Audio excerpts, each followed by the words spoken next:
Hello guys, welcome po sa ating channel. So, meron po tayo dito na rice cooker po, no, yung malaking rice cooker. So, ginagamit po ito sa sa canteen. So, ang problem daw po nito, nasusunugan po sila. No, nasusunugan po sila ng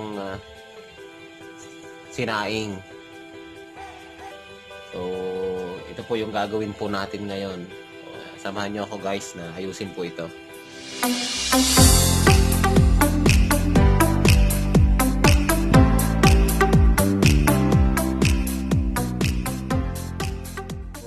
Ayan guys, nabuksan na po natin yung cover niya sa ilalim.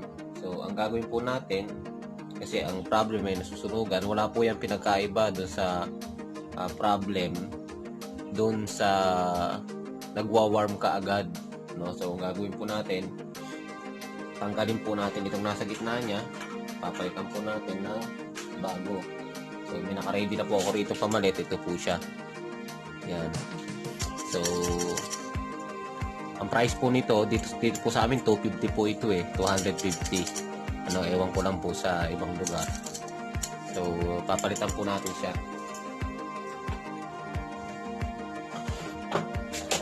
Tanggalin lang po natin ito, may lock po ito.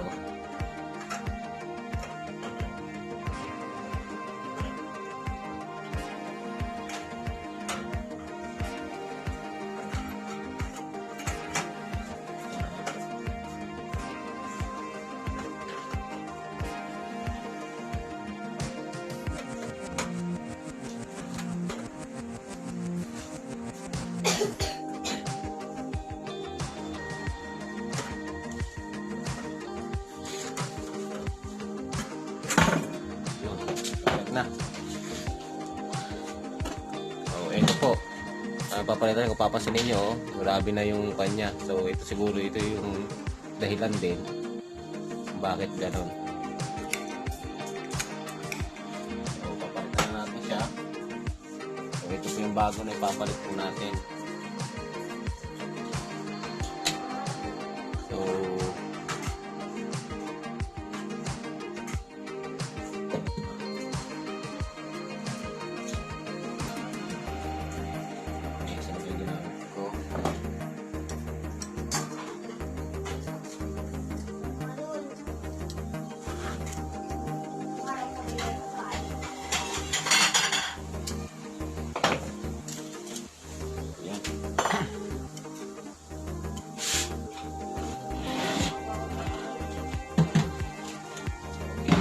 i-shoot lang natin to guys sa gitna. Pero bago yan, linisan muna natin.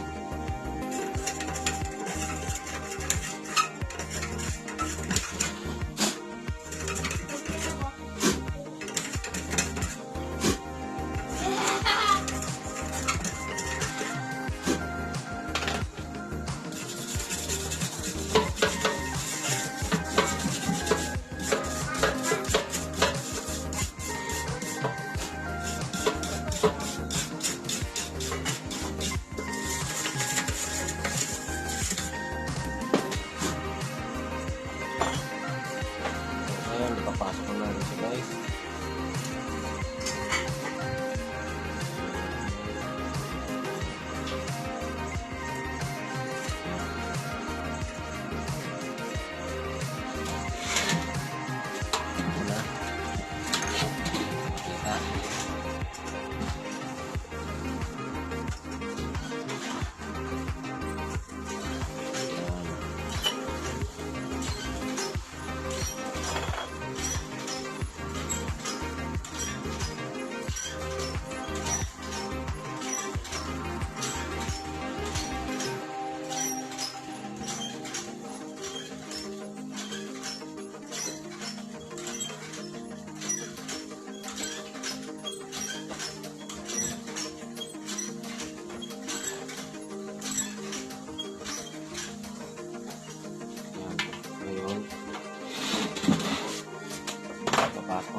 natin guys.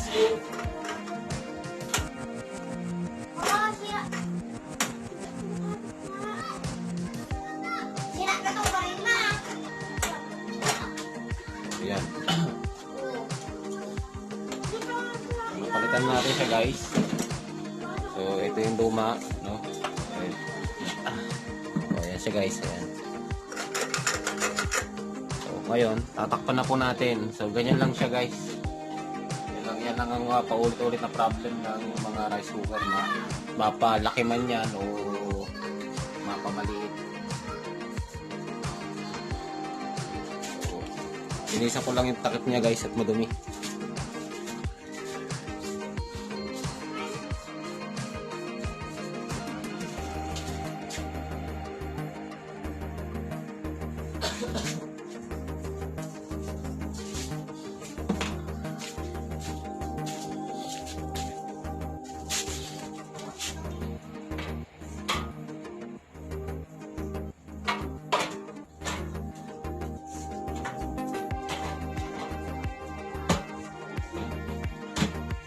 Ganun lang siya guys, no?